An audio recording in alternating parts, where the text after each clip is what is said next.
문재인 정부가 앞으로 풀어야 할 과제 중에 유난히 주변 관계국과의 문제가 많습니다.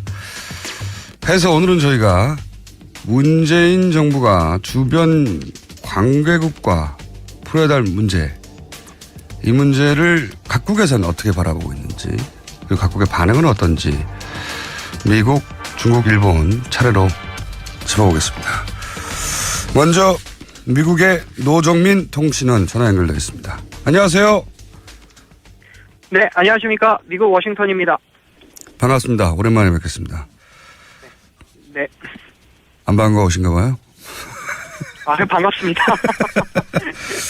자, 어젯밤에 갑자기 문재인 대통령, 트럼프 대통령이 통화를 하고 뭐 정상회담이 당장 있을 것처럼 이런 뉴스가 나왔는데, 네. 예. 어떻게 다뤄지고 있는 뉴스는? 예. 예. 일단 미국 이곳 현지 시간으로 9시 30분이었습니다. 예, 트럼프 대통령이 먼저 문재인 대통령에게 전화를 걸었고요. 문재인 대통령의 당선을 축하했고, 또 한국과 미국은 아주 위대한 동맹이다, 뭐 이렇게 또 극찬하면서 문재인 대통령을 공식 초청하겠다, 이런 의사도 밝혔거든요. 그러면서 앞으로 이제 북핵 문제라든지 한반도 안보 위기에 대해서 공조하고 협력하겠다. 그리고 미국의 고위 자문단이 한국을 방문할 수 있도록 하겠다. 뭐 이런 이야기까지 나왔습니다. 그만큼 또 한미동맹의 강화를 강조하는 그런 모습을 좀 보인 것 같고요. 또 이전에 미국 백악관이 성명을 통해서 뭐 한미동맹의 강화 협력을 기대했습니다만, 앞으로도 계속해서 좀 문재인 대통령과 트럼프 대통령이 정책적으로 좋은 관계를 유지하지 않겠는가, 뭐 이런 기대도 워싱턴에서 많이 좀 높아지고 있습니다. 네, 뭐 새로운 대통령이 나왔으니까 의례적으로 칭찬해주고 뭐 그런 건 당연한 건데, 네네. 예, 새로운 대통령이 나오는데 나쁘다는 경우는 없잖아요. 근데 제가 그렇죠. 궁금한 것은 이제 속내가 드러내는, 혹은 뭐 이번 대선에 대한 평가라든가, 그러니까 우리 외교적 의식 없이 실제 언론들이 어떻게 반응하는지, 대선에 대한 반응이나 혹은 문재인 정부에 대한 우려나 뭐 이런 걸 좀 이런 게 좀 궁금합니다. 예. 아무래도 이제 미국 언론들이나 전문가는 이제 정부의 입장하고는 조금 이제 다르게 약간 좀 이제 디테일하게 좀 들어가서 이야기하고 있는데, 일단은 문재인 정부가 한미동맹에 과연 어떤 영향을 미치겠는가, 이제 그래서 예측하기 좀 바쁘거든요. 예. 특히 이제 미국 언론들의 입장을 보면 지금 대북 정책과 관련해서 좀 아주 집요하게 이제 거론을 하고 있는데, 예. 특히 문재인 정권의 그 대북 정책이 과연 그 미국 트럼프 행정부와 같이 갈 수 있겠느냐. 이것 때문에 그 양국 한미 관계에 좀 금이 가지 않겠냐, 이런 관측을 많이 내놓고 있습니다. 네. 게다가 오늘 또 제가 뭐 워싱턴에서 열린 한 또 그 토론회에 좀 제가 좀 다녀왔는데, 거기서도 좀 전문가들 사이에서 이런 우려를 많이 내놓고 있거든요. 특히 뭐 사드 배치 문제라든가 뭐 대북 정책이라든가 뭐 이런 부분에 대해서 좀 한미 관계에 있어서 좀 균열이 좀 생기지 않겠는가, 이런 우려의 목소리도 사실 있습니다. 네. 미국의 입장과 지금 문재인 정부의 입장은 사드에 대해서는 배치되니까요, 현재. 네. 대선에 대한 평가는 어떻습니까? 그런 평가들도 나올 법한 특이한 대선이었기 때문에. 예. 그러니까 사실 이번에 그 문재인 대통령이 어떻게 승리했다고 보느냐, 뭐 이런 질문들이 좀 많이 나오는데, 제가 오늘도 뭐 전문가들하고 이야기를 좀 나눠보니까, 이제 아무래도 이제 새로운 변화와 개혁을 요구하는 어떤 그 국민의 열망에 이제 문재인 대통령이 이제 등장했다, 이제 이런 이야기도 있지만, 사실 그 보수 세력의 어떤 그 분열, 또 보수 세력이 힘을 많이 잃은 점도 사실 문재인 정권이 탄생하는데 많이 좀 긍정적인 작용을 했다, 뭐 이런 평가가 좀 있더라고요. 그러면서 미국 언론들은 아무래도 이제 그 한국 민주주의에 대해서 좀 높게 평가하는 그런 분위기도 있었는데, 사실 촛불 집회 때부터 좀 한국의 정치 상황을 좀 많이 봐왔거든요. 근데 사실 이제 평화적으로 이렇게 7개월 정도 혼란 기간을 거치면서도 평화적으로 이렇게 정권 교체를 이뤄낸 한국의 어떤 민주주의에 대해서 좀 많이 극찬하는 그런 기사들도 쉽게 볼 수가 있습니다.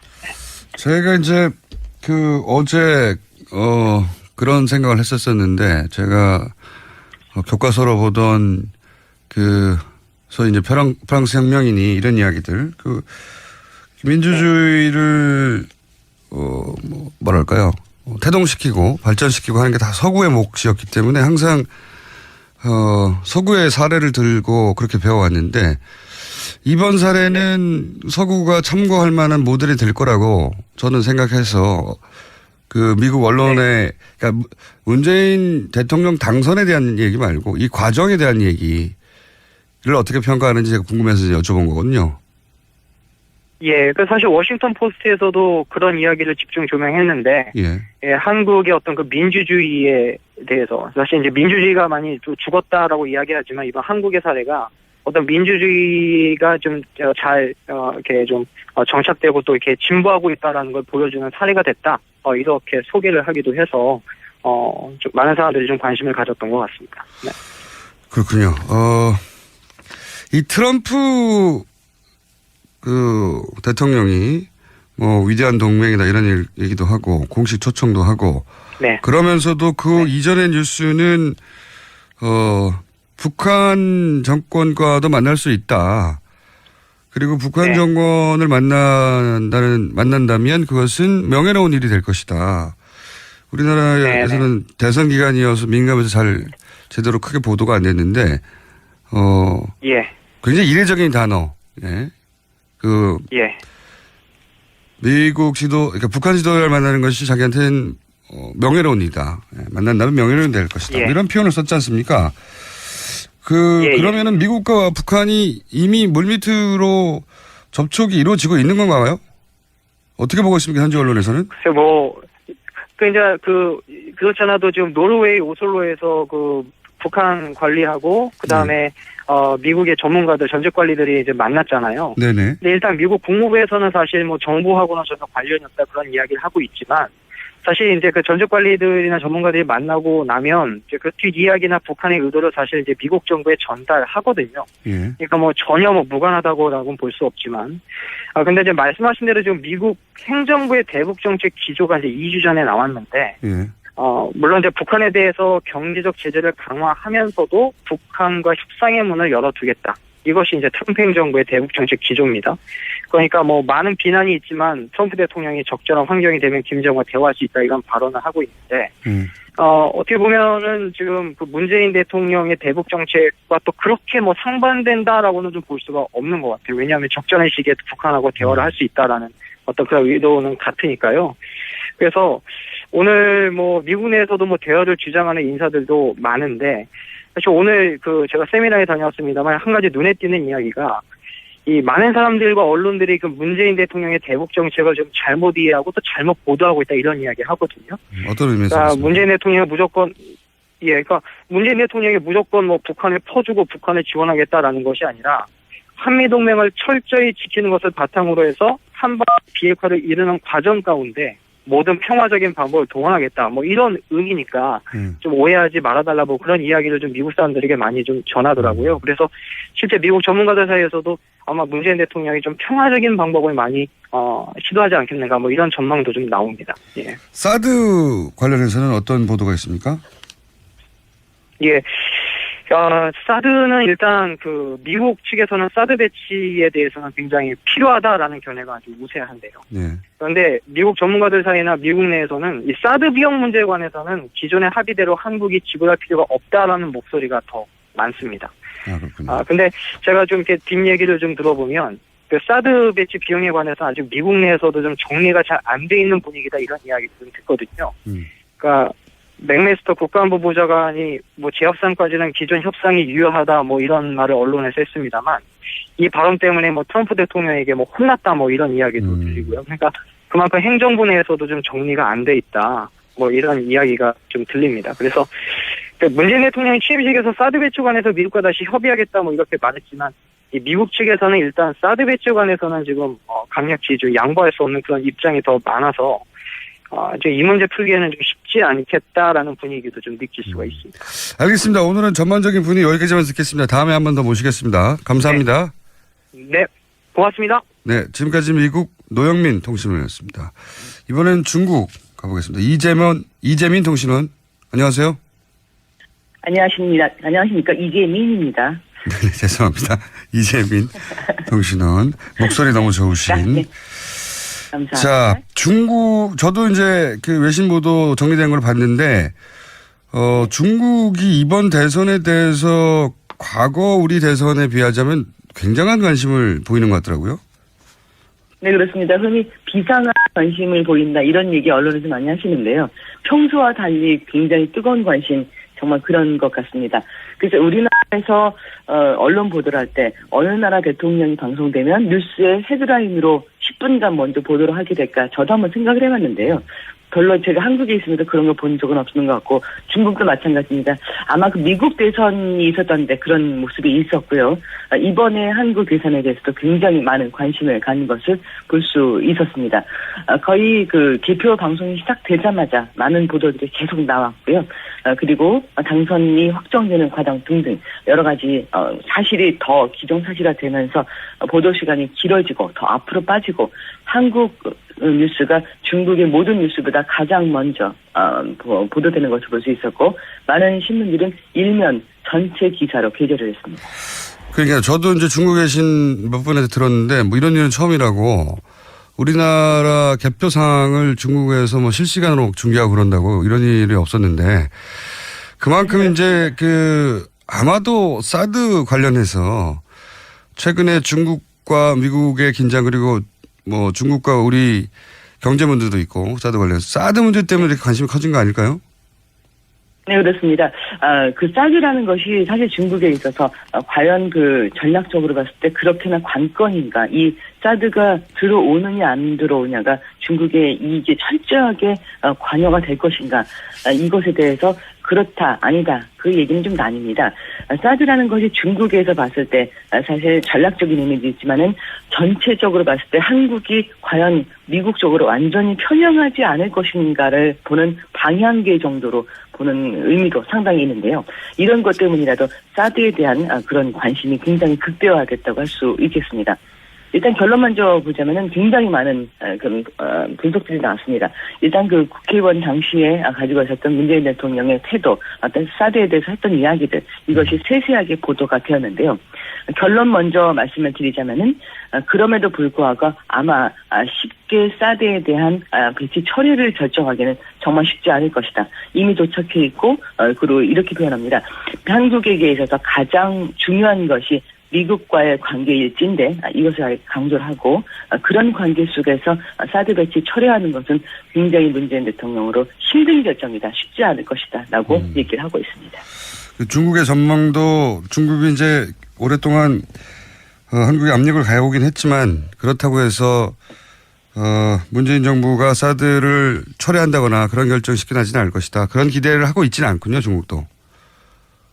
기대는 어느 정도 하고 있기는 합니다만 과연 그럴 수 있을까? 뭐 이 정도의 생각 분위기들이 많이 느껴지고 있습니다. 그러면 문재인 정부를 바라보는 어떤 그러니까 사드 문제 외에 전반적인 분위기는 어떻습니까? 뭐 예를 들어서 우리가 트럼프 대통령이 당선되고 나서 트럼프 대통령의 당선 자체를 한편에서는 이게 굉장히 코미디 아니냐 이렇게 받아들이기도 했단 말이죠. 예. 뭐 지금은 네네. 그렇게 말할 수는 없는데 그때는 워낙 언론을 통해서 극단적인 인물로 묘사됐기 때문에 중국에서는 문재인 대통령에 대해서 어떤 식의 묘사나 어떻게 받아들이나요?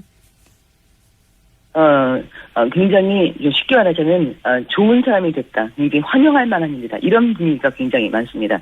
특히 그 시진핑 주석이 당선 발표 후에 바로 축전을 보냈고요. 이 축전 보내고 나서 이것을 외교부 대변인이 또 바로 발표하는 모습 볼 수 있었습니다.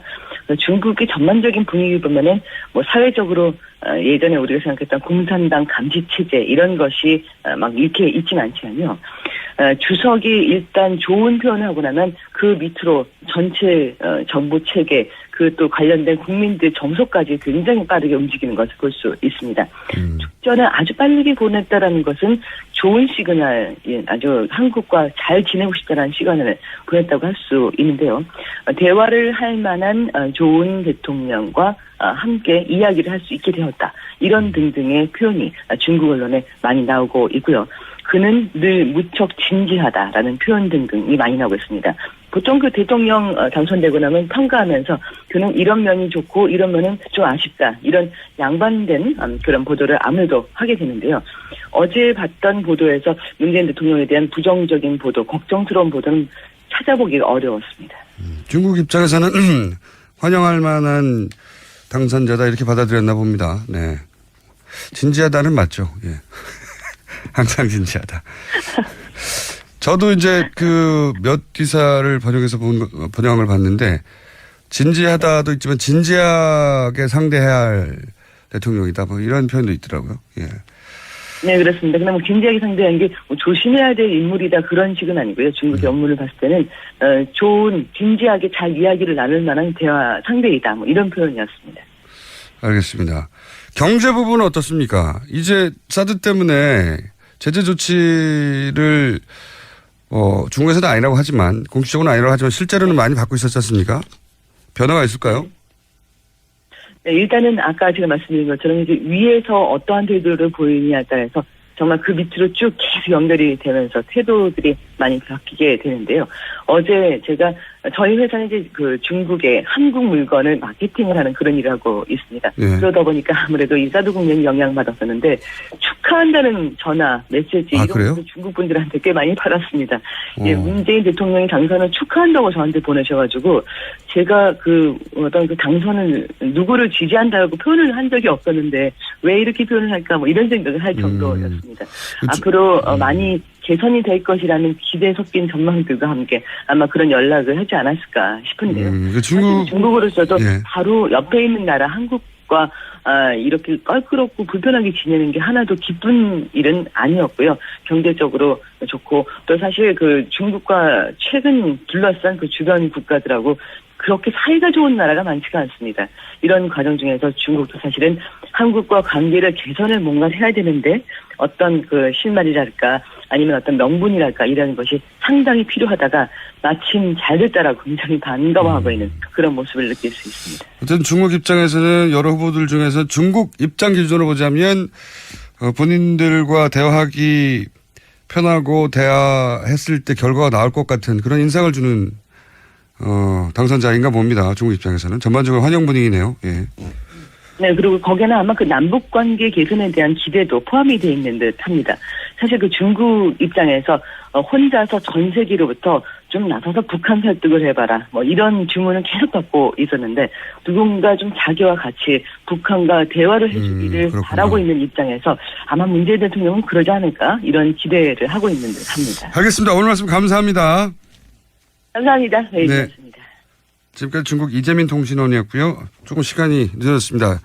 일본 게이센 여학원대 이영식 교수님 연결됐습니다. 안녕하십니까?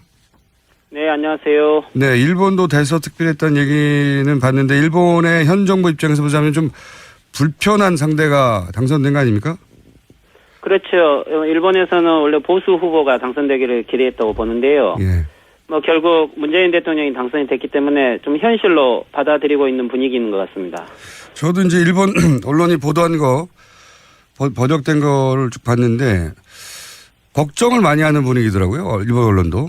예. 그렇죠. 먼저 한일 위안부 합의 문제에 대해서 문재인 대통령의 경우는 뭐 무효를 명확하게 이야기하지 않더라도 기본적으로 재교섭이라는 것을 명확하게 하고 있고요. 예. 또 그리고 역사 문제에 대해서는 이전 그 노무현 대통령 시기에 기조. 한일 관계가 역사 문제로 조금 많이 균열이 있었기 때문에 막 그 정신을 계승하고 있는 후계자라는 이런 분위기에 기본적으로는 반일 후보다라는 인사라는 부분에 대해서 경계를 많이 하고 있는 것 같습니다. 네, 위안부 문제에 재협상 없다. 뭐 이런 식의 언론 보도. 뭐 일본 정부에서 발표했는지 모르겠는데 언론에서는 그런 보도 나오더라고요. 축하 성명이 아베 정부로부터 나오긴 했지만 어떻게 보십니까? 이 축하 성명 속에 담긴 메시지.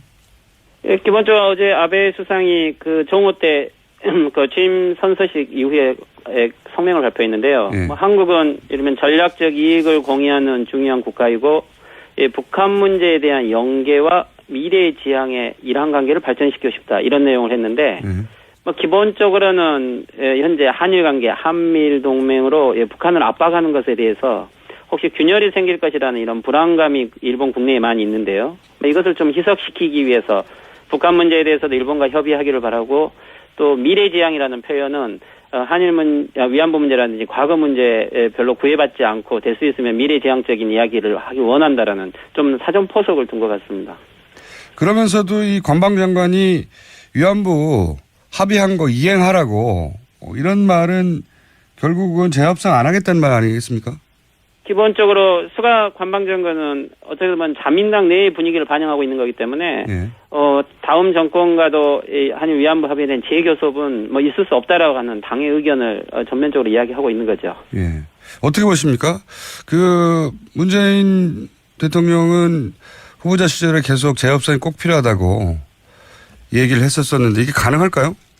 일본 분위기상? 글쎄요, 일본은 이 박근혜 대통령 때 12월에 있었던 이 한일 위안부 합의 자체도 일본이 최대한 양보했다라는 기본 입장을 가지고 있기 때문에 일본에서는 그것을 다시 정권이 바뀌면은 또 항상 요구가 바뀐다라는 생각을 하고 있죠. 그래서 기본적으로는 이 한일 위안부 합의를 한일 관계 개선에 그 재교섭이 없다라는 것을 전제로 일단 강공처로 나올 수는 있을 것 같은데요. 근데 이 한일 관계가 꼭 한일 위안부 문제만이 그 중요한 이슈는 아니기 때문에 그렇죠. 한일 위안부 문제를 처음에 첫 입구로 두기보다는 한일 간의 관계 개선 속에서 이것을 다른 어떤 방향으로 안건을 좀 제3자로 분리한다든지 이런 식으로 조금 대응책을 바꾸면은 아베 정권 내에서도 한일 관계 개선을 좀 더 요구하고 있기 때문에 위안부 문제에 대해서는 좀 다른 방식을 생각할 필요가 있을 것 같습니다. 그렇군요. 그 일본은 지금 우리나라 그 새로운 정부에 대한 관심이 워낙 많아가지고 그 총리 내정자나 인선에 대해서도 관심을 표명한다고 하는데 예를 들어서 이낙연 총리 내정자에 대해서는 어떻게 반응합니까?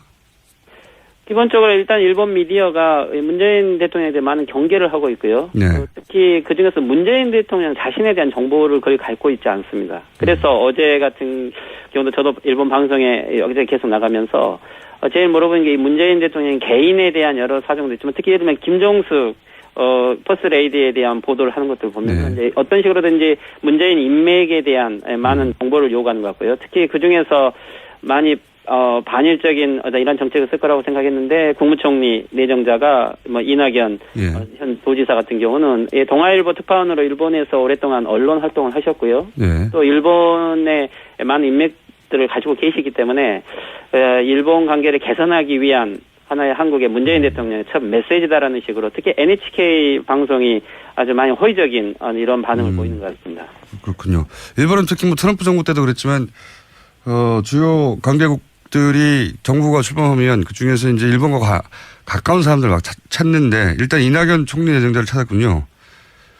예, 그렇죠. 그리고 일단은 지금 현재 아베 내각 같은 경우는 이 대외 관계를 통해서 계속 이제 국내 문제를 많이 희석화시키고 있는 분위기죠. 그래서 이 조기 정상회담도 빨리 하겠다. 막 이런 것은 어쨌든 한일 관계에서 밀리지 않겠다는 의지를 보여주는 거고요.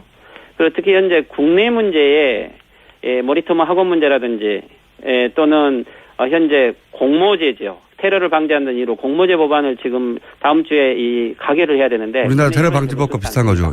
그렇죠. 이것은 별로 여론이 좋지 않기 때문에 지금 한국과의 이 조기 정상회담이라든지 한중일 외교라든지 이런 걸 통해서 어떻게든지 이슈를 전환시키고 싶은 거죠. 그런데 문재인 대통령에 대해서는 거의 그 인맥 배경이 없기 때문에 어떤 형태로든지 문재인 대통령과 이 파이프를 만들려고 하는 이러한 좀 열의를 가지고 있는 것 같습니다. 그렇군요. 관계망을 만들고 싶어 하는데 어쨌든 걱정을 하고 있다. 노무현 정부 시절에 또 독도 문제 때문에 긴장도 있었고, 위안부 문제도 재협상한다고 하니 일단 경계하는 분위기군요. 그런데 이제 많은 이렇게 정보, 특히 미디어가 의외로 한국의 역시 박근혜 대통령 탄핵 이후에 한국이 많이 불안한 모습을 보여서 오히려 일본이 더 불안감을 느꼈는데 새로운 대통령이 되었기 때문에 어떻게 보면 한일 관계가 새롭게 다시 재설정될 수 있는 찬스다라고도 생각을 하고 있는 것 같고요. 그런 의미에서 미디어의 보도는 어떻게 보면은 많이 경계와 반일과 또는 친북 인사라는 큰 경계를 하면서도 한국에 대한 새로운 가능성에 대한 모색도 하는 이런 분위기인 것 같습니다. 알겠습니다. 감사합니다. 예, 수고하십시오. 이영채 게이센 유지하지 않겠는가 이런 기대도 워싱턴에서 많이 좀 높아지고 있습니다. 새로운 대통령이 나왔으니까 의례적으로 칭찬해주고 그런 건 당연한 건데.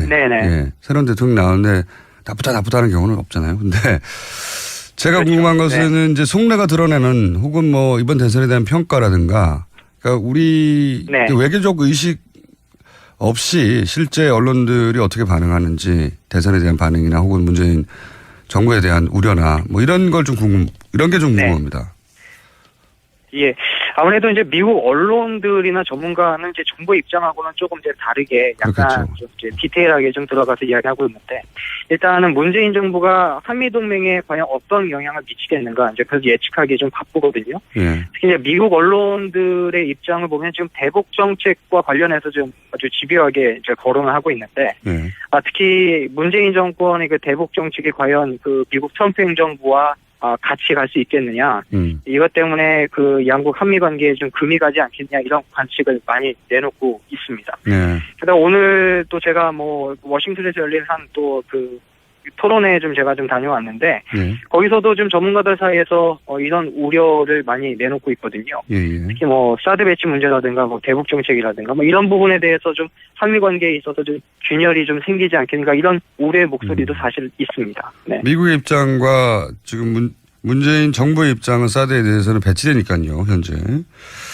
네. 네. 대선에 대한 평가는 어떻습니까? 그런 평가들도 나올 법한 특이한 대선이었기 때문에. 예. 그러니까 사실 이번에 그 문재인 대통령이 어떻게 승리했다고 보느냐, 뭐 이런 질문들이 좀 많이 나오는데, 제가 오늘도 뭐 전문가가 또 그렇게 뭐 상반된다라고는 좀 볼 수가 없는 것 같아요. 왜냐하면 적절한 시기에 북한하고 대화를 할 수 있다라는 어떤 그런 의도는 같으니까요.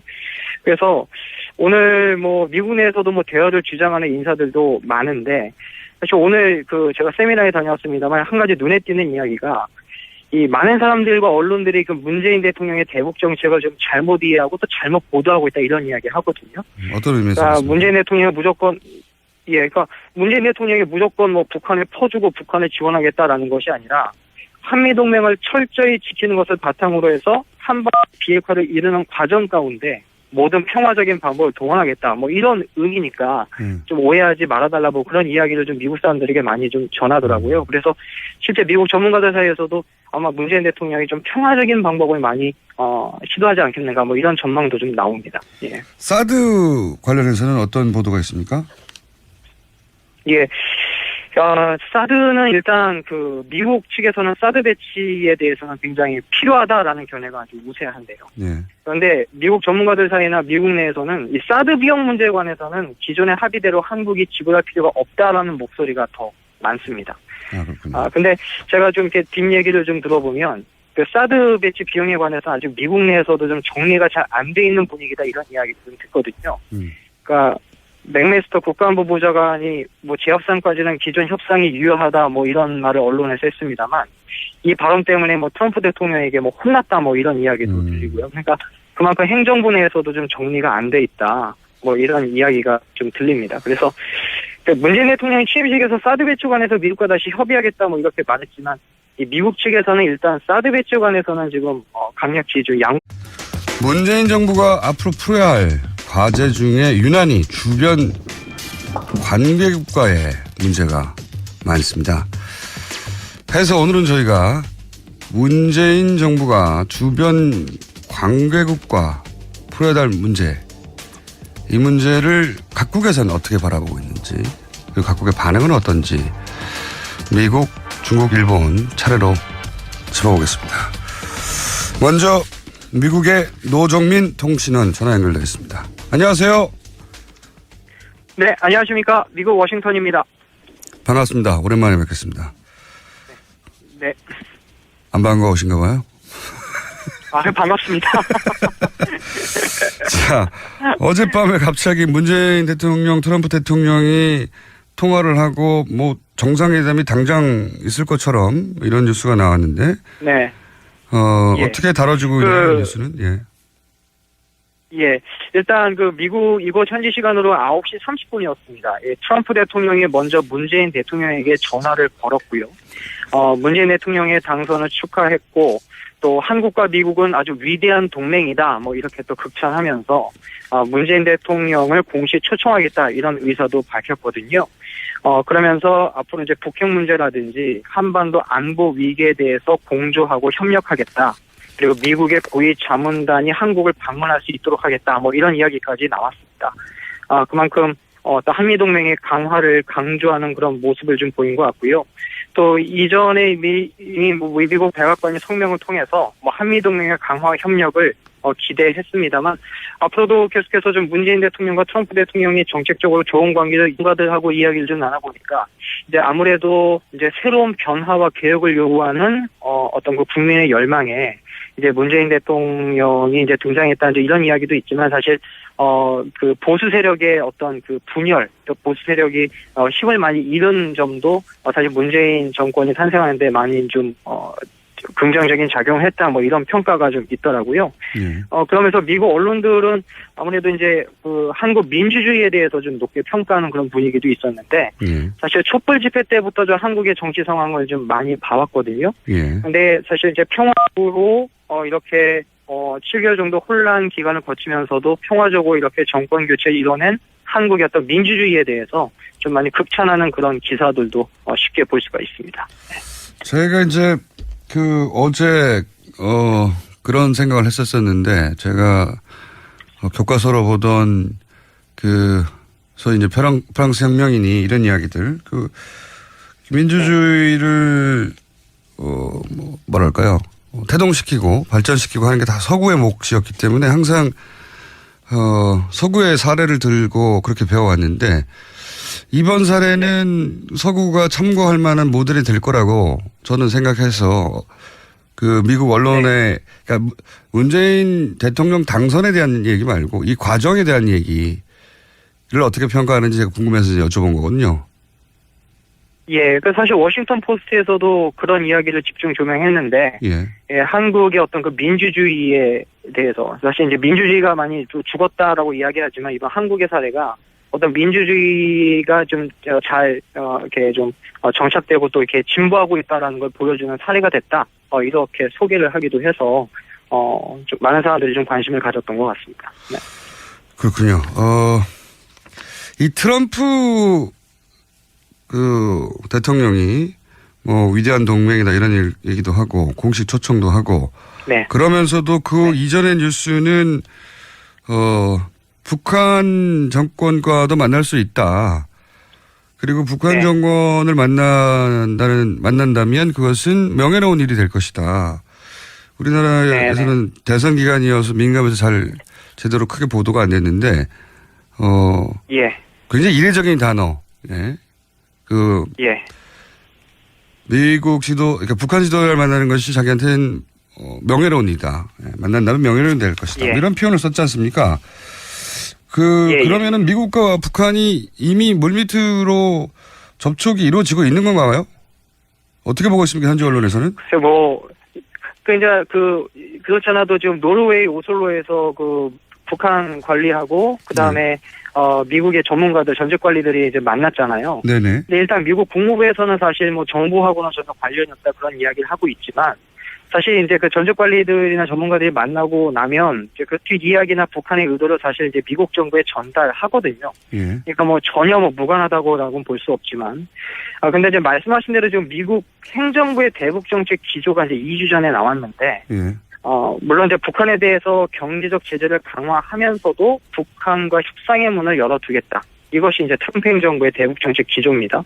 그러니까 뭐 많은 비난이 있지만 트럼프 대통령이 적절한 환경이 되면 김정은과 대화할 수 있다 이런 발언을 하고 있는데, 어떻게 보면은 지금 문재인 대통령의 대북 정책